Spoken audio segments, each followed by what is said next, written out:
ఇటీవల హైదరాబాద్లోని వినియోగదారుల కమిషన్ ఒక ఇన్సూరెన్స్ కంపెనీకి వ్యతిరేకంగా తీర్పిచ్చింది.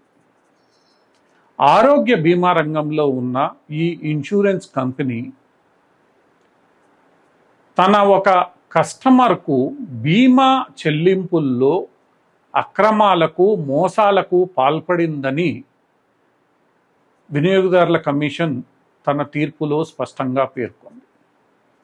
ఈ మొత్తం వ్యవహారానికి సంబంధించిన వివరాల్లోనికి వెళ్తే, దేశంలో ఒక ప్రముఖ బ్యాంకింగ్ సంస్థకు అనుబంధంగా ఉన్న ఇన్సూరెన్స్ కంపెనీ ఒక మహిళకు ఆరోగ్య బీమా సదుపాయాన్ని 2 ఏళ్ల క్రితం కల్పించింది.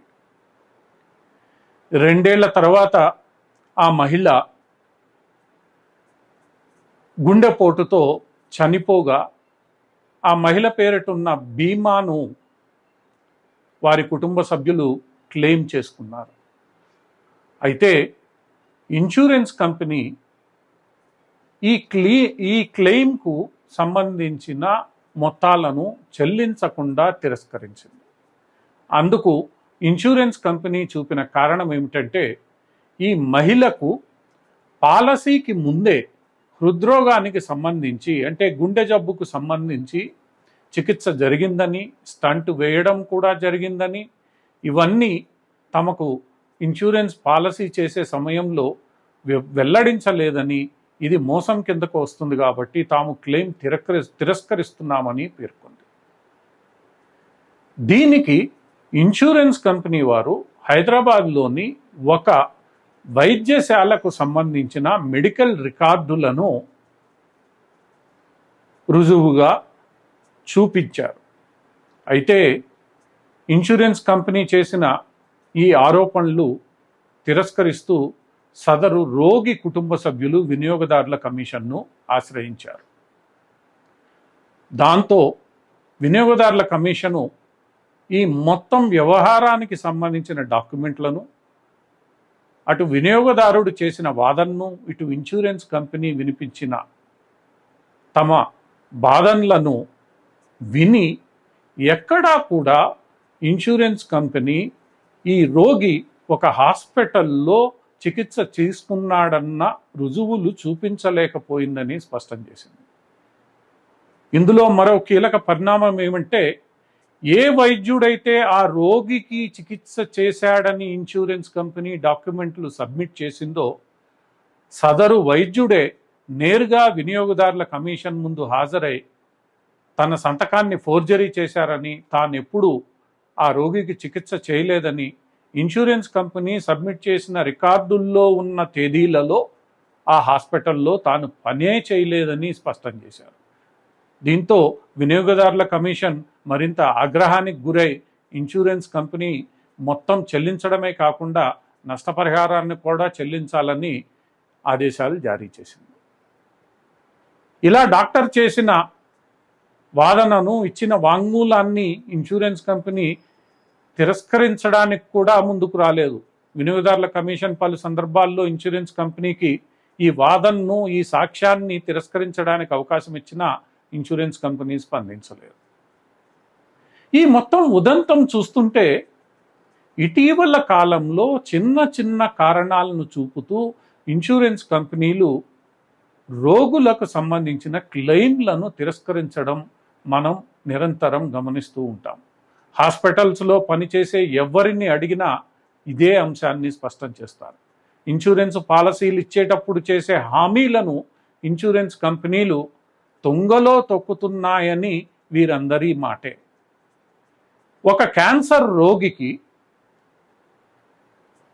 క్యాన్సరు ఎందుకు వచ్చింది అన్న విషయాన్ని వైద్యులు తేల్చాలి. అయితే శాస్త్రపరంగా ఇంతవరకు క్యాన్సర్ ఎందుకు వస్తుంది అన్నది నిరూపణ కాలేదు. అయితే ఒక ప్రముఖ ఇన్సూరెన్స్ కంపెనీ మాత్రం ఈ క్యాన్సరు పొగ తాగడం వల్లే వచ్చిందన్న నిర్ధారణకు వచ్చి ఆ రోగి యొక్క క్లెయిమ్ను తిరస్కరిస్తూ వచ్చింది. ఆ రోగి బంధువులు సదరుడు వైద్యుని ద్వారా క్యాన్సర్ అనేది పొగ తాగడం వల్ల వచ్చే అవకాశం ఎక్కడా శాస్త్రీయంగా రుజువు కాలేదని స్పష్టమైన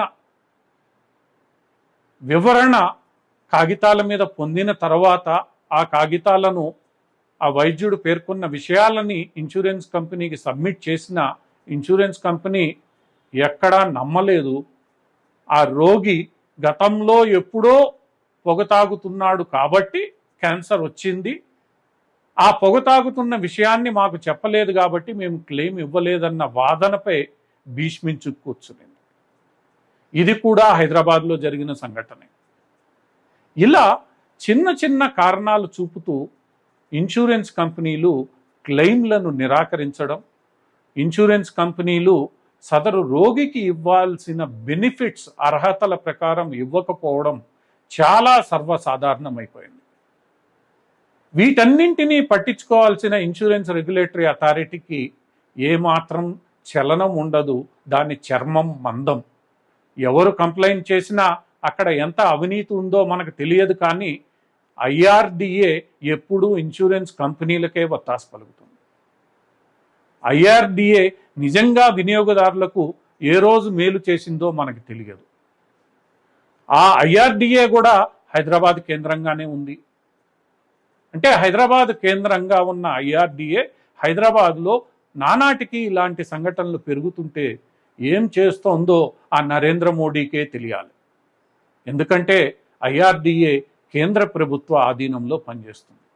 పేదలకు ఎంతో చేస్తున్నానని చెప్పిన నరేంద్ర మోడీ ఈ ఐఆర్డిఏ అవినీతిపై కూడా దృష్టి కేంద్రీకరించాలి.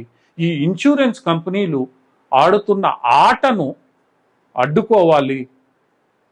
తమకు జీవన్మరణ సమస్య ఉన్న తరుణంలో ఇన్సూరెన్స్ మేలు చేస్తుందని ఒక చిన్న నమ్మకంతో ప్రతి ఏటా వేలాది రూపాయలు కడుతున్న వినియోగదారులు మోసానికి గురి కాకుండా, ఈ ఇన్సూరెన్స్ కంపెనీల ఆటలకు బలి కాకుండా చూడాల్సిన బాధ్యత ఐఆర్డిఏపై ఉంది. ఐఆర్డిఏ పని చేసేలా చూడాల్సిన బాధ్యత కేంద్ర ప్రభుత్వంపై ఉంది. ఇప్పటికైనా ఇన్సూరెన్స్ కంపెనీలను, ఆ ఇన్సూరెన్స్ కంపెనీల ఆటలకు తగినట్లుగా వ్యవహరిస్తున్న హాస్పిటల్స్ను ఐఆర్డిఏ చక్కదిద్దాలి. లేకుంటే భారతదేశంలో హెల్త్ ఇన్సూరెన్స్ పైనే ప్రజలలో నమ్మకం కోల్పోయే ప్రమాదం ఉంది.